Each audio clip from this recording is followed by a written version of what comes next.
The Sustainability Series is brought to you by Biocaf, the line of plant and mineral-based coffee equipment cleaners from Ernex. When it comes to sustainability, the choices we make every day have a huge impact on the world around us, and cleaning your cafe's equipment with Biocaf products is a simple step that you can make to help the environment and create a more sustainable coffee industry. For the good of coffee, choose Biocaf. Find out more at biocaf.com.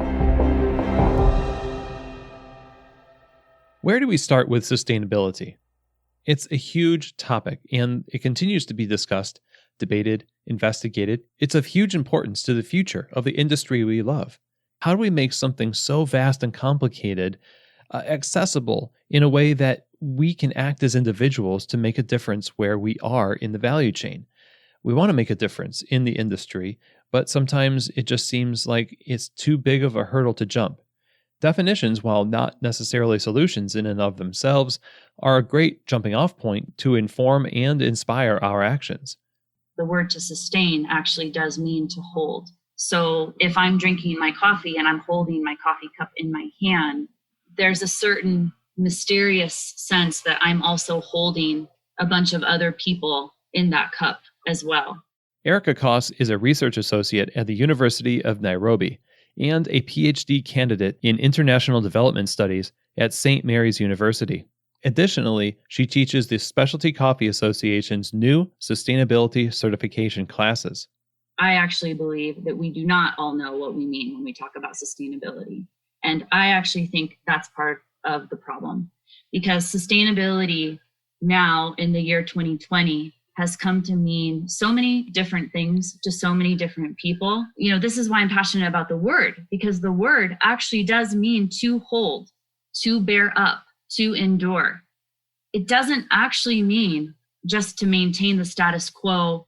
In this series on sustainability, we will be looking at some of the main challenges in each area of the value chain and highlighting the work of people and organizations that are making great progress in their specific areas and the ideas that they have that will spur us to take action in our own environments and really help us connect with the idea that Erica just told us about, which is to hold each other up and how connected we are as an industry. Of course, a great place to start with a topic like this is with the farm. Two things I want to give to the kids. One is wings, the other is roots. This is 5 generations. In the story of Brazil coffee, our dream is to become a model of a sustainable farm, socially, environmentally, and economically, so that we can spread the sustainability seeds to the individual, to the family, to business, and to society. Marcos Croce, along with his wife Silvia Barreto and son Felipe, run Forteza Ambiental Fortaleza, or FAF, Brazil. This is a 2,000-hectare estate in the south of Sao Paulo, and what they have been able to accomplish there since inheriting the farm from Silvia's family in the early 2000s is essentially to revolutionize sustainable and organic coffee farming in the country of Brazil. And you can hear when Marcos talks about sustainability, his commitment to what we commonly refer to as the 3 pillars of sustainability, to be socially, environmentally, and economically sustainable. In their pursuit of becoming a model of an organic farm, they have had to overcome several challenges. So Marcos lays out for us what the particular challenges are in organic farming. The first challenge is no know-how. In Brazil, there's no schools to teach organic, just a few in America. So the second challenge, because there is no know-how, the production is low, or the yield is less. It's worth noting here that Marcos's first 2 points involve education. And in this series, education is a really big theme. It's one of the main themes when it comes to sustainability in all parts of the value chain. It creates opportunity to change things in a fruitful way, to interrupt the momentum of harmful traditions and practices, and gives some measure of assurance that the end result is going to be better than before. So let's continue on with Marcos. The third challenge is the cost. There's no Roundup. You cannot there's no weed killers. So you need to go by hand. And coffee farm requires a lot of people to clean especially the new plants for the first 4 years. And then the fourth challenge is an organic farm asks for permaculture, asks for a more holistic approach, and then you don't produce the same quantity. So then you have a lack of quantity and scale. So that involves also cost. Cost gets higher with less scale. And then the fifth challenge and the most difficult, no market. Now, these challenges are daunting and they require action. In the face of these, though, Marcos starts first with establishing a firm foundation in the form of a philosophy that guides every action they take at FAF. There's two types of agriculture: the agriculture of life and the agriculture of death. The agriculture of death, the more you kill, the more you harvest. In the agriculture of life, the more life you put, the more you harvest. For example, one of the problems, every problem you have, how can I resolve this problem with life instead of killing? So it took us 12 years to turn dirt back into soil. The agriculture of life and the agriculture of death. I love that. And it's a powerful idea that has obviously inspired how they make every decision at FAF and how they have gone about correcting the bad farming decisions that impacted the land that they inherited. Now, doing the right thing doesn't just mean caring for the land, but it also means caring for the people. In fact, as Marcos points out, the two are inextricably linked. Unfortunately, humans divide property by the water, by the river, and the top of the mountain. These are the two things that you really should preserve. Top of the mountain is where the springs start, and the river should have clean water. So we decided to protect. We found 42 springs. All water that is in the farm starts at the farm. And I saw the value of that because it's very hard, because most of properties, they go, even municipalities or countries, you have the Rio Grande dividing the U.S. and Mexico. So we had all control of the water. So we decided to have whatever we do is, I keep saying today, because now we work with over 300 farms in this group, which I call the Bubbling Project. And all are grouped by water basins. The same farms with the same water system. You have the springs on top of the mountain, and they will all come down to make this river. So instead of the water divide the property, the water is what unites us. So we are together here to make good quality water for the coffee, for the neighbor, and for the grandchildren. Through caring for the land, FAF also cares for the people. Their approach connects people, and unity is really a key element in what we talk about when we talk about sustainability.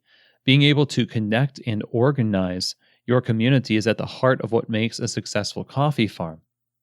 Now, one of the ways that coffee farms have connected their community in an organized and powerful way is through the formation of cooperatives. And one of the best examples of a successful and sustainable cooperative is CAC Pangoa in Peru, led by Esperanza Dionisio, who 20 years ago became the first woman in Peru to be a general manager at a coffee cooperative. Yes, I have had obstacles. The men said, "No, what is this lady going to teach me? I know more than she does." But by explaining to them with enough patience, they understand and eliminate that fear that comes from a woman. They become confident and forget that one is a woman. That's very important. Don't lie to them. Don't deceive them. Tell them the truth. That's how I got the confidence of men and women, and I have no problem in the field.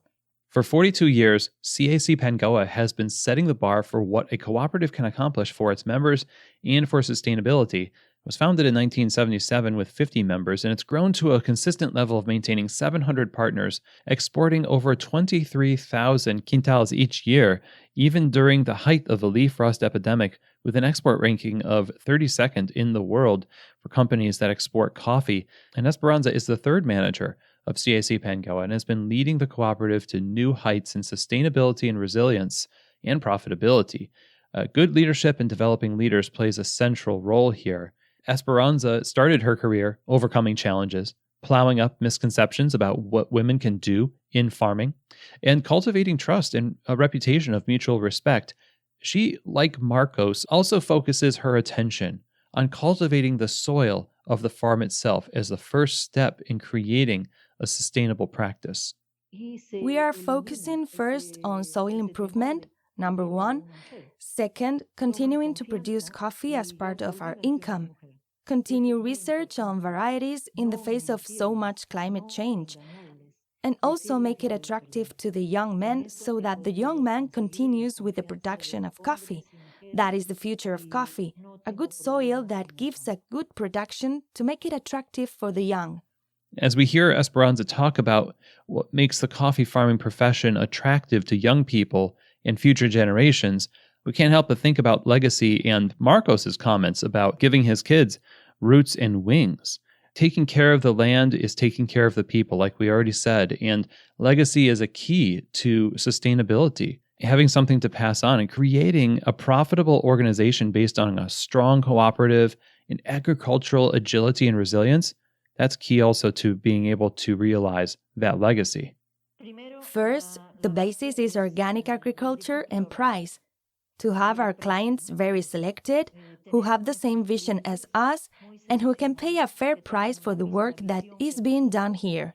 For example, Pangoa is not going to supply everyone, but our customers, who the same philosophy as us to take care of the environment, to take care of our territory. We need conscious consumers who pay a fair price.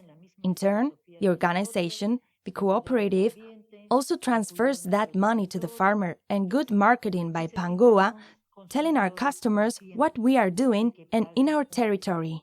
When I asked Esperanza what she would like for us to know about what we can do to help, she highlights the financial challenges that climate change presents. Climate change was greatly affected rust disease.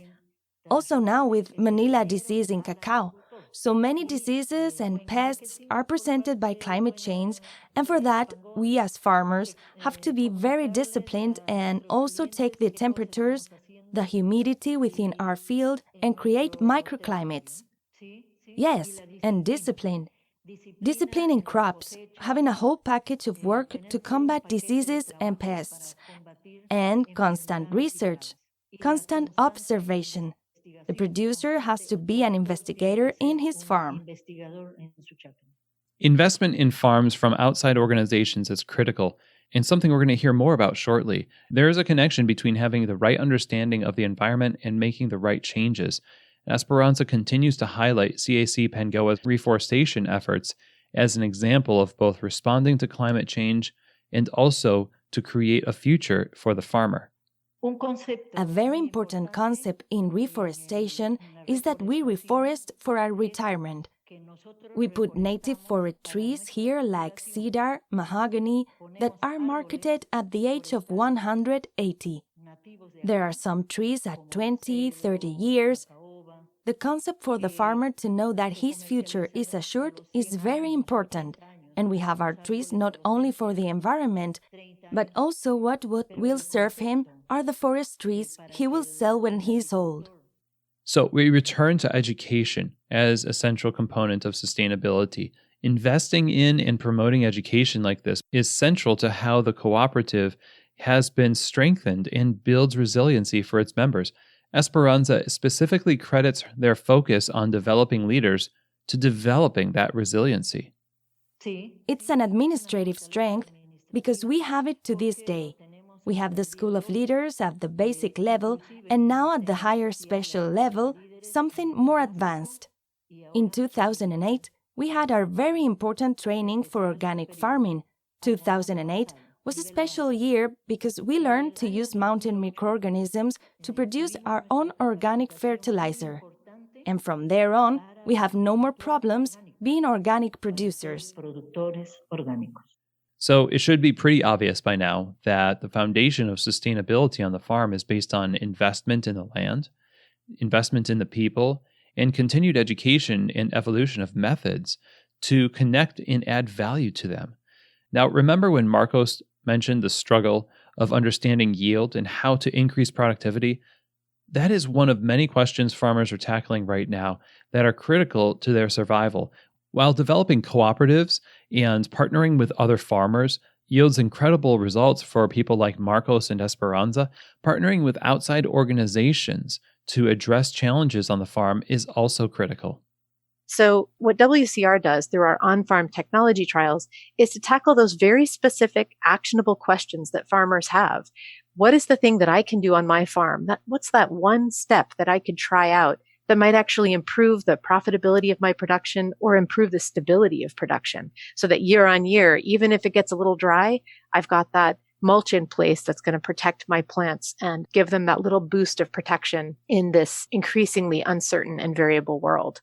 Vern Long is the CEO of World Coffee Research, just a scientific research organization set up initially to address the coffee leaf rust epidemic in Central America. But as leaf rust is just one of many challenges facing productive coffee in the region and globally, the organization has really set out to clarify a range of issues that were needed to focus on for a research agenda and to bring together a network of partners to tackle those issues.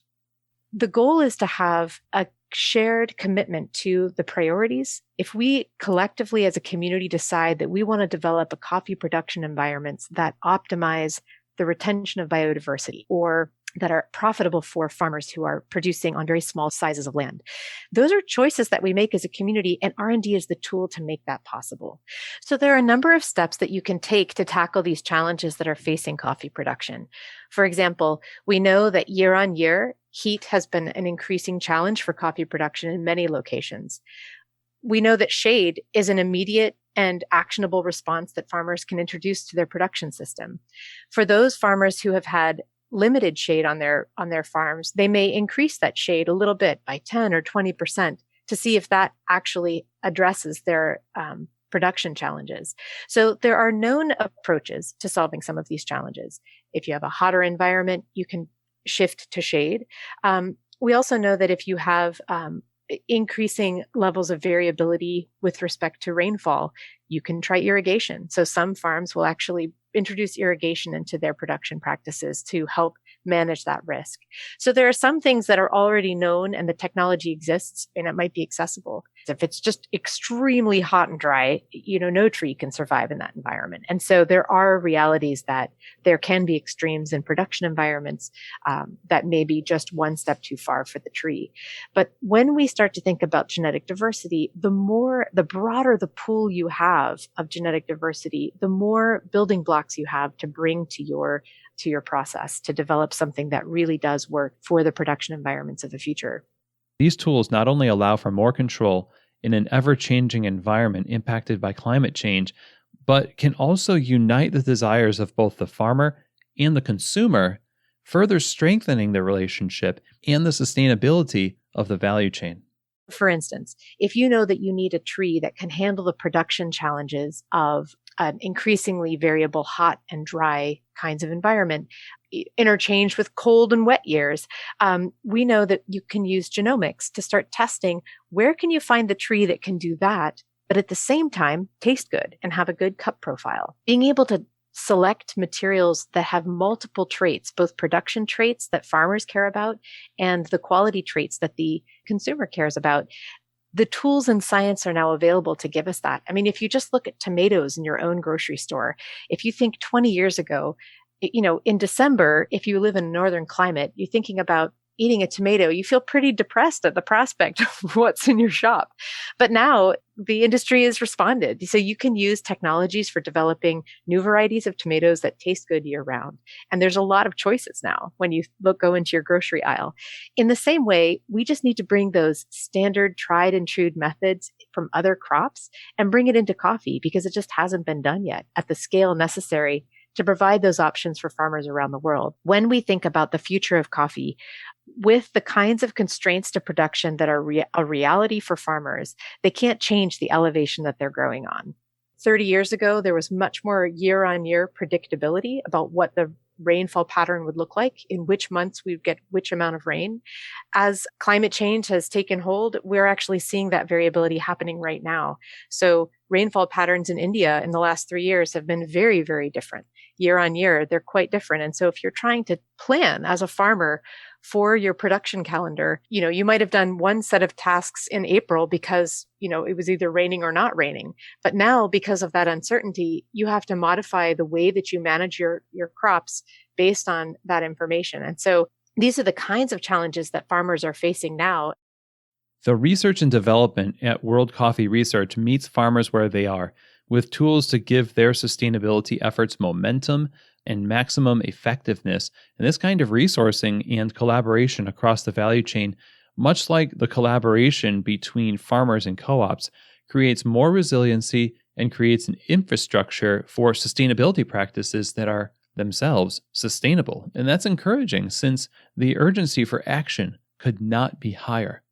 There have been some recent studies that show that at the global level, coffee suitability is expected to go down significantly over the coming decades. We want to dive deeper into climate change a bit here with Stephanie Tai. Stephanie is a research analyst at WRI, the World Resources Institute.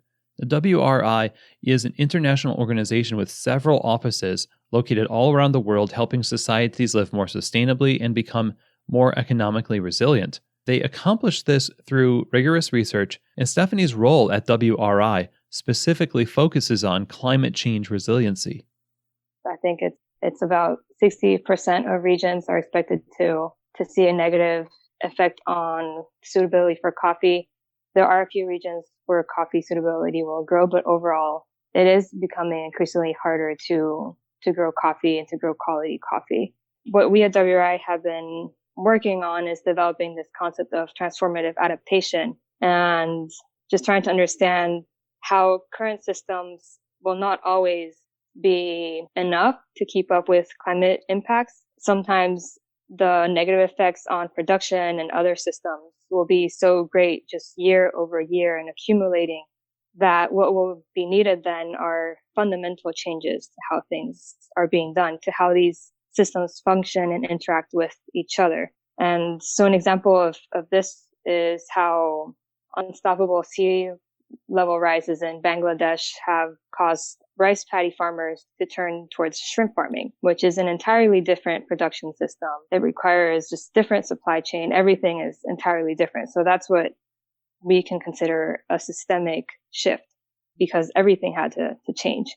And for coffee, what we see as systemic shifts, they can mean relocating coffee to higher altitudes where maybe coffee was never grown before. But now, because of climate change, the temperatures are cooler and it's now an ideal climate for coffee. And then in the lower altitudes where the temperature is now too hot for coffee, we can start thinking about what other crops can we grow here that will be just more suitable than coffee. And this is the case in Guanacaste in northern Costa Rica, where some farmers are switching to oranges.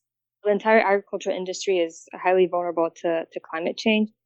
Just advancements in research and development for newer, better crops, for how to grow crops, how to transport them or store crops. I think this is all information that could be useful, trying to understand the physiological limits of coffee better and how to predict and even manage these outbreaks of coffee pests and disease. I think that there are lessons from other sectors and how this could be done, how to better alert farmers of forecasted weather patterns or forecasted just pests and disease. That would be really helpful. I think that for some people, climate change is seen as something that is not going to affect me personally. This is a problem for other people. This is a problem for these ground zero countries, Bangladesh, the Philippines, the small islands that are being hit by natural disasters.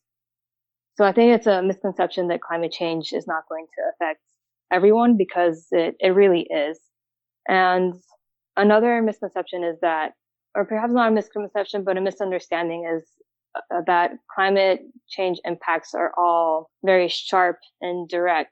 There are many things that are already happening that are these slow onset events that might not be as visible as a typhoon or these other sudden natural disasters, but these are things like drought, like salt intrusion into coastal areas that is slowly making agriculture just impossible for farmers because of the salt intruding into their property.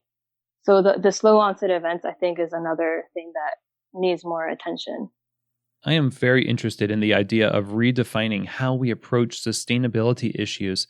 And Stephanie's comments about the biggest challenges being slow onset events essentially tells us that we need to not just act with urgency, but that the actions we take and the solutions that we come up with need to be committed to over the long term and be consistent in scope. And there are no easy fixes or ways to make one grand sweeping change overnight. The incremental onset problems need sustained incremental solutions. And all these issues with climate, weather pattern, disease create an even tougher situation for a problem we are already pretty familiar with. One main hurdle that they're facing right now is this global decline in coffee prices, especially in countries like Costa Rica, where WRI has done some work. We're seeing that production and labor costs are extremely high, and it's becoming increasingly difficult for them to stay in business because the prices that farmers are receiving for their prices are just too low to make it viable. And at the same time, while this is happening, climate change is chipping away at production yields and creating just ideal conditions for many pests and diseases. This makes it really hard for farmers to invest in the adaptation measures that they need to keep up with climate and to continue in the business.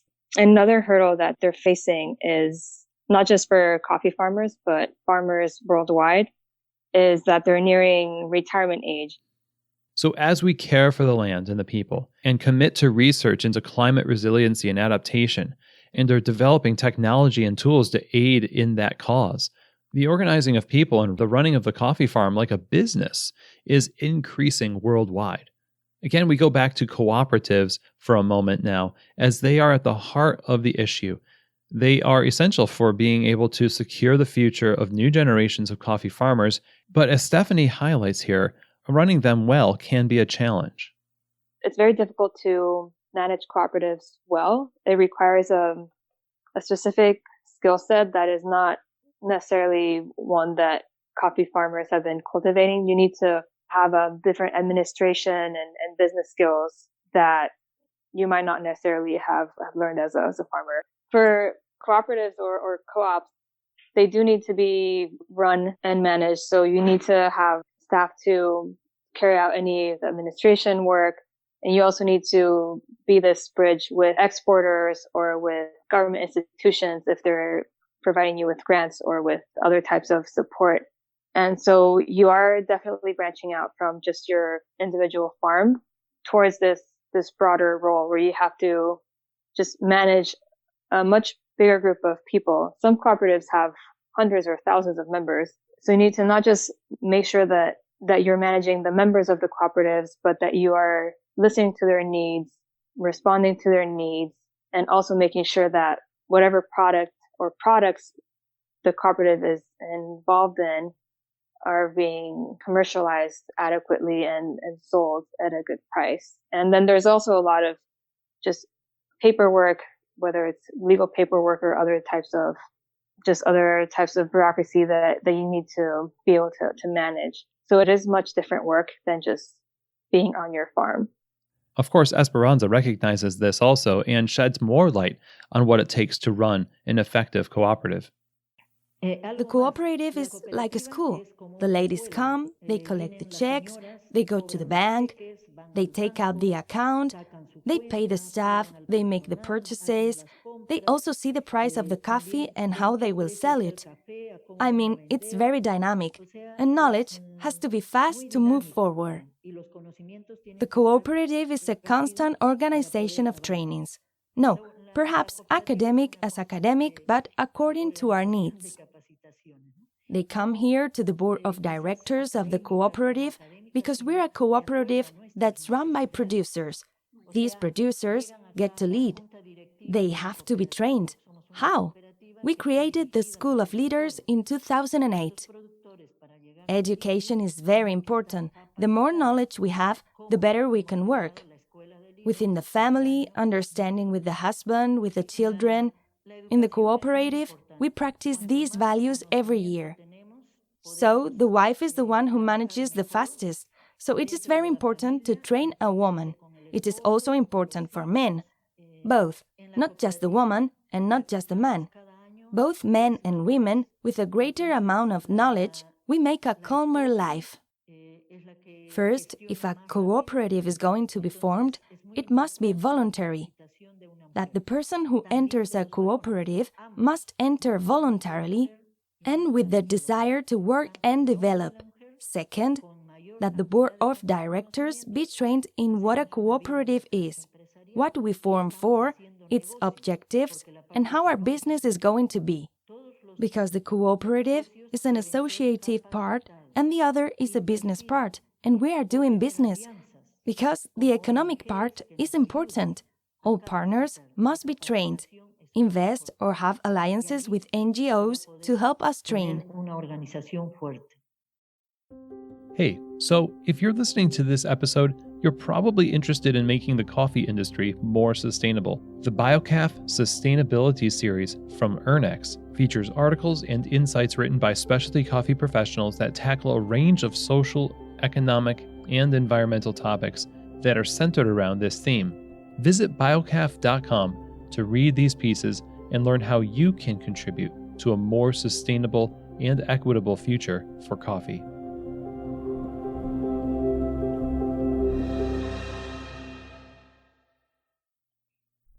People are at the heart of sustainability. The human element, as we have seen, needs just as much attention as the environment. Remember, they are connected, and what is happening now in the environment is presenting substantial challenges for entire generations. At the SCA, we tend to focus on the challenges facing producers, the challenges to farming first and most. And largely that's driven by the fact that that's where the challenges are most acute in the short term.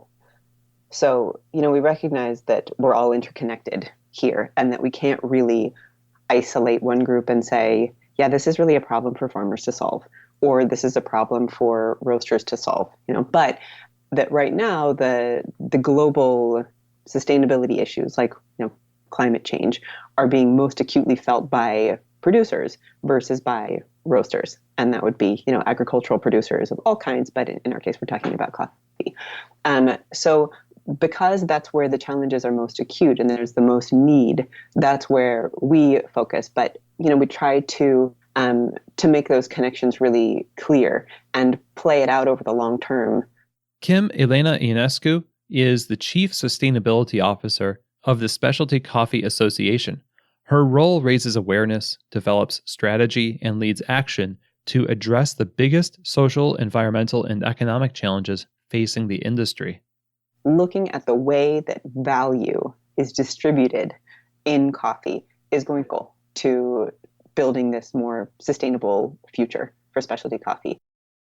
There are other economic obstacles and social obstacles that arise in different geographies that may be pressure from outside of coffee. So land use change, if the land where coffee has traditionally been produced, and Costa Rica is a good example of this, is more valuable for real estate development than it is for coffee production, it's going to be really challenging for smallholder coffee producers to find the economic argument to continue to produce coffee on that land.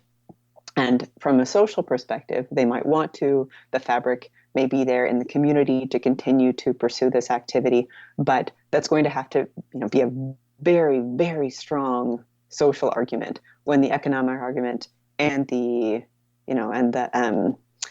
environmental argument are both pushing that individual producer or that community out of coffee.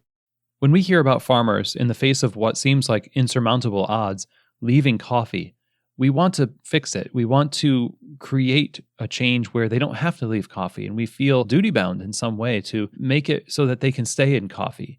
This is a hard thing to consider because the question is it really best for them to be in coffee, considering the current challenges? Kim dives deeper into this question and provides a little bit of clarity that'll help us wrap our heads around what our role could be in this equation. It is definitely best for some proportion of coffee farmers, and probably more smallholder coffee farmers than larger producers, to transition out of coffee. And I think that a desire to keep people producing coffee is probably a misplaced sense of responsibility on the part of many coffee industry actors who see this change happening and are aware of what the implications are, and the fact that they don't want it to continue forever, because then we end up in this situation of consolidation in production and lack of differentiation, and also maybe from the more humanitarian or the moral motivation of feeling like these coffee producers either maybe want to stay in coffee even though it's not economically viable, or they don't want to stay in coffee because it's not environmentally, economically, socially viable, but that they have invested so much in this and it feels like somehow wrong that they can't make a living from it. So our role as collaborators is to help create possibilities for the thriving of all humans involved. It's back to legacy. Erica Koss adds to these thoughts around legacy and the generational problem in coffee farming. There's also a very big challenge when we think about coffee farmers who are getting older. The data is not very good in terms of specifically with coffee farmers, but when you look at data for agriculture and for rural workers in general, it's really clear that globally all farmers are getting older. And what's also clear is that the children or the grandchildren of those older farmers don't want to stay in farming. And specifically with coffee, this is a huge challenge because there really isn't a lot of money in coffee. So younger people don't want to stay in farming when they're not going to be able to live their lives and have families and save and do all these things that you and I would want to do. So these human challenges, I think, are very essential to sustainability. There isn't as much funding and support and energy and research around what is really needed for the humans involved. And I don't just mean this as coffee farmers, I mean this for the whole chain. So on the face of it, things seem rather bleak, but more and more farmers like Marcos, Esperanza, are taking their future into their own hands. They're definitely not alone. Organizations like the SCA, WRI, and World Coffee Research are working with farmers like them to change both the narrative and the future of coffee. It's starting to happen in coffee producing countries, but it needs to happen more, where farmers are really thinking about coffee as a business. And that's a big shift because most coffee producing countries have coffee because of colonialism. And so that history of human rights abuses and the idea of people being forced to farm coffee, it does still have an impact in what's going on, even in some cases 100 years later. As we learn about the challenges and the urgency facing coffee farmers, we too have a sense of urgency and wonder how we can help. Stephanie Tai offers more wisdom for us to consider in this. The problems now facing coffee have been created over a long period of time, and we have to approach it with the understanding that the solution will likely follow suit. I think it will definitely take more than just our generation to just solve the global challenges that we face. And one key aspect to the solution, at least from my perspective, is that we really need to work on this narrative that we have around not just climate change, but other challenges too, like poverty or unsustainable production and consumption patterns. So I think we just really need to better understand how we interact with the natural world and with each other too, and to think about our actions and how they are going to affect not just us, but the different systems that we live within and that we are interacting with. So we need a multi-generational mindset to address sustainability, as well as a collaborative one. We've talked about partnerships with organizations such as WRI, the SCA, and World Coffee Research, but how does the local government in producing countries factor into all of this? The reality on the ground is that in many countries, government institutions, they're limited in what they can do, not just because of gaps in their technical knowledge, but also funding limitations. That is a big limitation for any government. I think that there's always the budget, and the budget might not be enough to, or is generally not enough to cover everything that needs to happen and that needs to be done.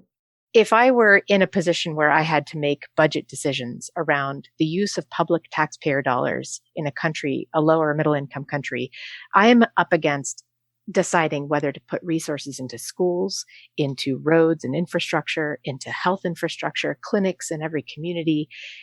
Coffee R&D might not be at the top of my list.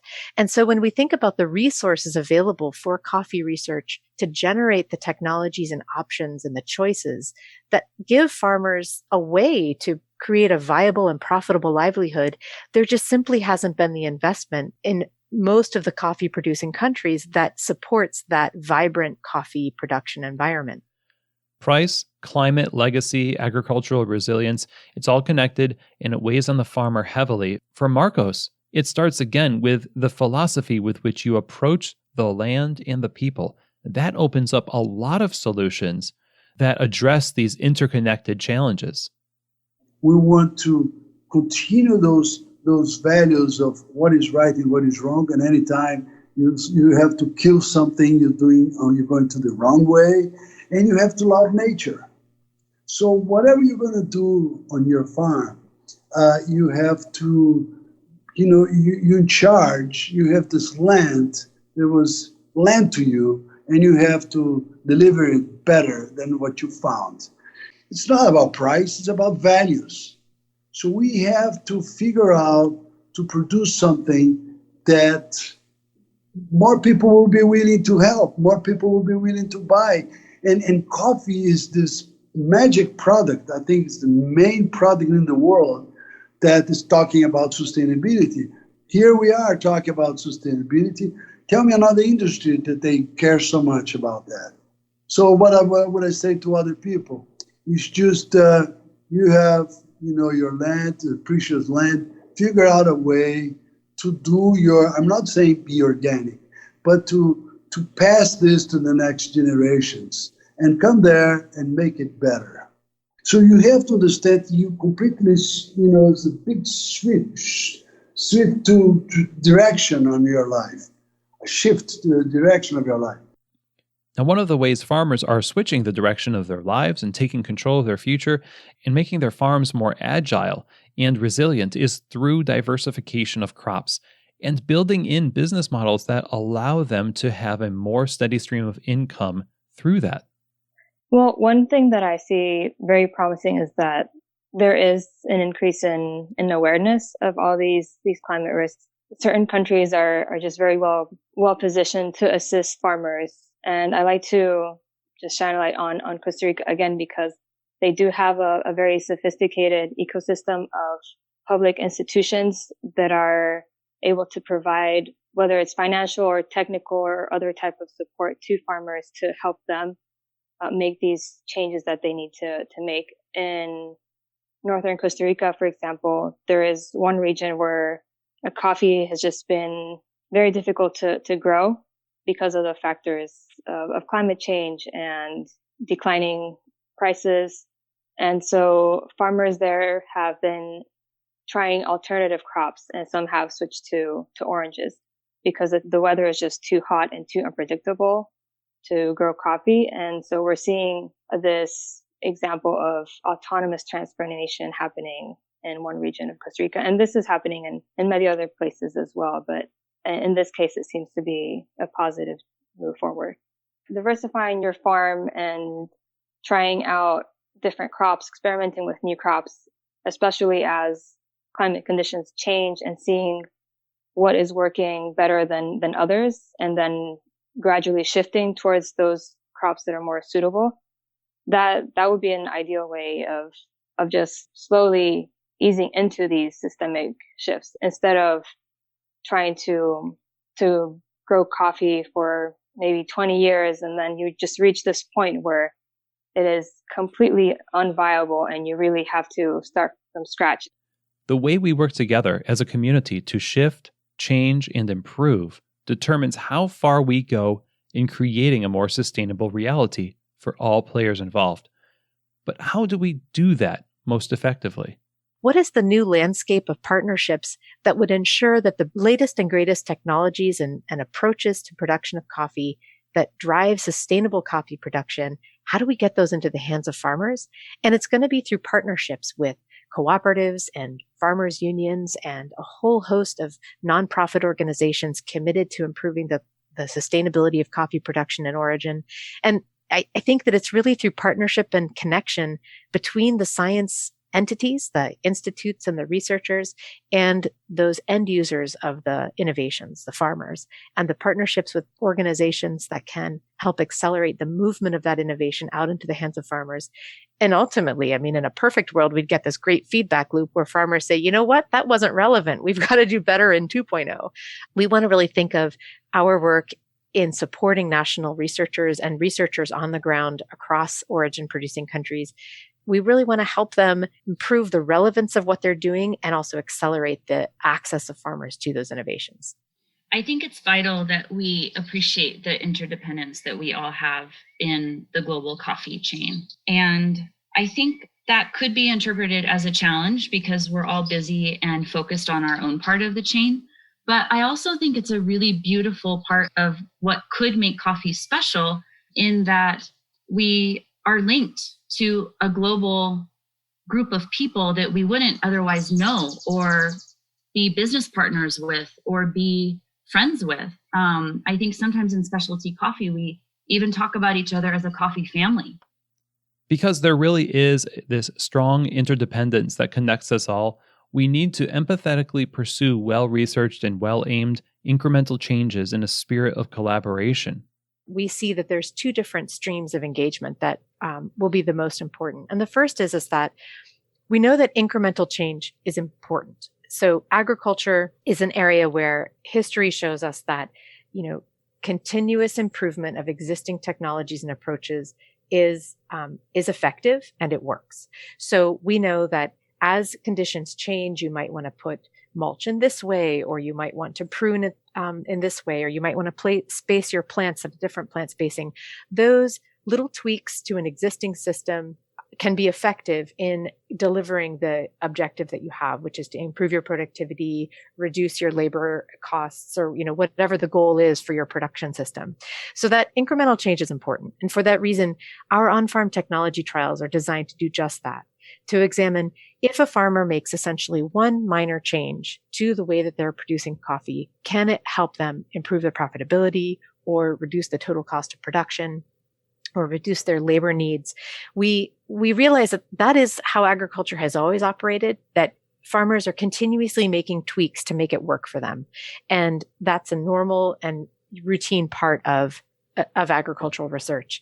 The other reality is that we are facing a tremendous shift in the production environments that are very disruptive, and we probably need new thinking and new, step change ideas that would completely shift the way we're talking about production. Remember when Erica Koss talked about sustainability, meaning to hold, to bear up? Again, I love that, and it really highlights the reality that should drive our actions, that we are either holding each other up or letting each other down, because we're all interconnected. As consumers, it's easy to look on and want to help, but wonder, how do we fit into things, and what can we do in the face of what seems like a daunting challenge?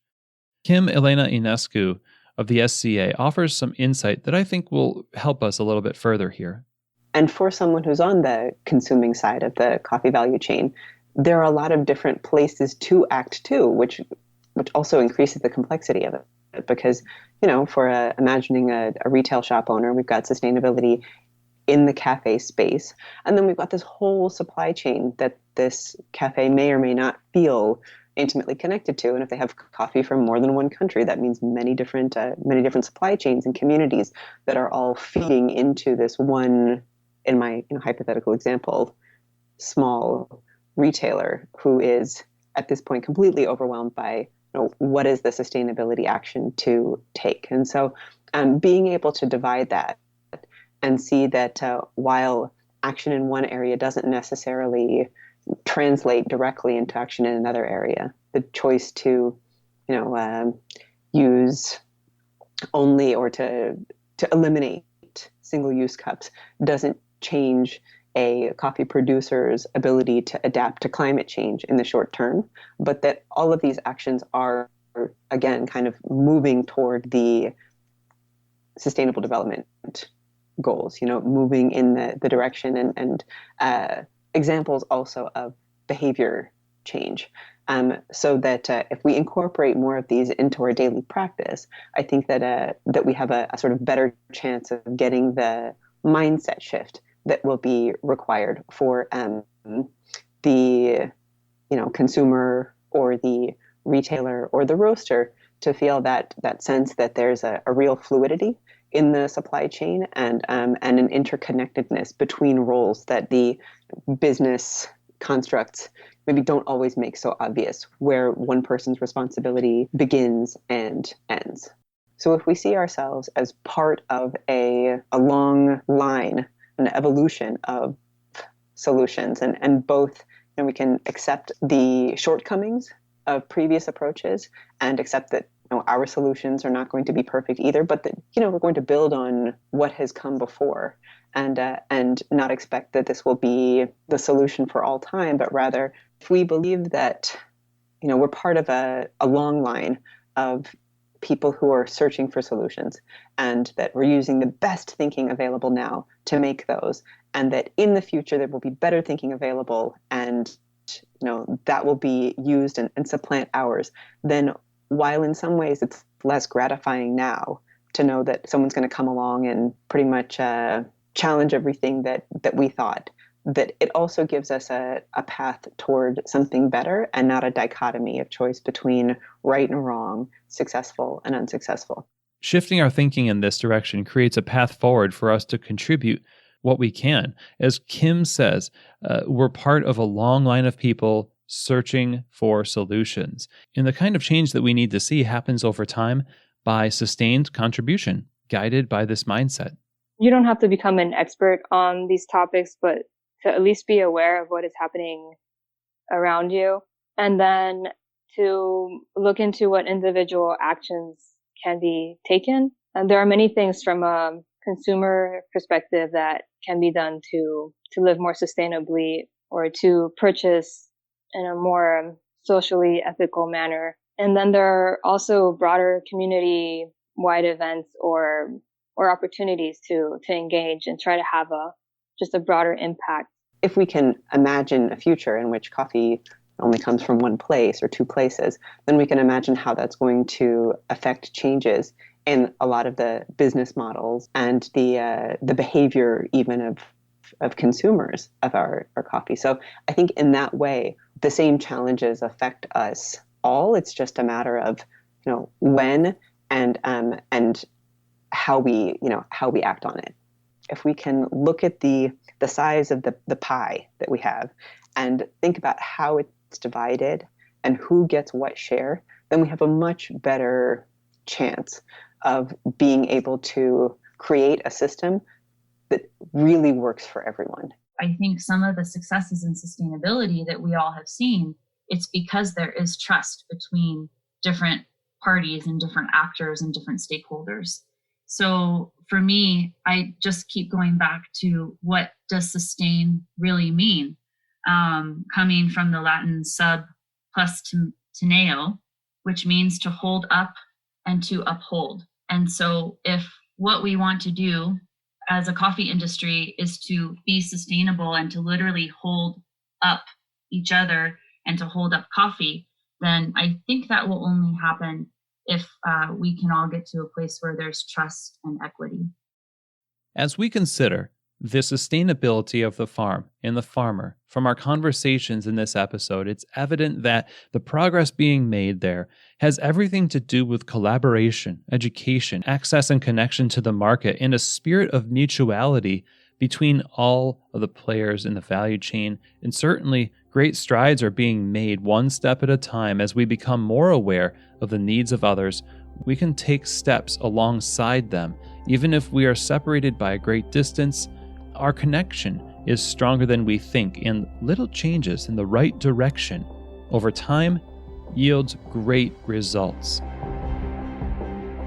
In our next episode, we're going to be getting more specific about what those steps are that we can take alongside the farmer as we follow the coffee's journey through the value chain and focus on sustainability in the world of importing and roasting. Thank you very much for being a part of this journey with us, and we will see you in episode 2.